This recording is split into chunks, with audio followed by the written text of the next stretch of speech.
The Department of Education is resuming wage garnishment for defaulted student loans. Starting today, borrowers, including here in the Commonwealth, could get notices warning that part of their paycheck may be taken.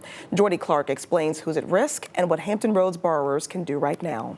The first time in more than 5 years, the federal government is resuming wage garnishment for people who've fallen behind on their federal student loans. If they're working and the Department of Education figures out who their employer is, they will send the employer a notice, and that employer will have to send the federal government roughly 15% of that borrower's paycheck to the federal government to pay off their student loans. Borrowers are considered in default after missing payments for more than 270 days. The Department of Education is starting to send notices warning that wages and even tax refunds could be taken if no action is taken. Federal law allows the government to withhold up to 15% of a borrower's disposable income, leaving little room for other expenses. Persis Yu, who's been working with borrowers for 2 decades, says this could be detrimental for many families already struggling to make ends meet. You're paying your student loan before your rent, you're paying your student loan before your medication. What borrowers should do next depends on where they stand, whether they're delinquent or already in default. If you're behind on payments but not yet in default, advocates say borrowers can check the status of their loans, find their loan services, and explore income-based repayment plans or use deferment or forbearance options to avoid default altogether. Which can be one of the income-driven payment plans, which might be affordable. It's not as affordable as it was during the Biden administration,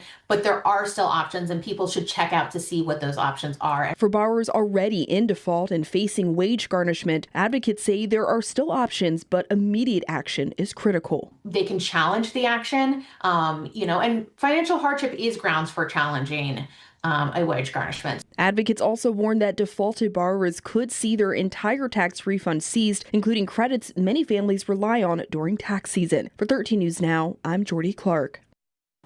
Well, advocates say borrowers should not ignore these notices, even if you haven't received one yet. Checking your loan status now could prevent wage garnishments or the loss of a tax refund.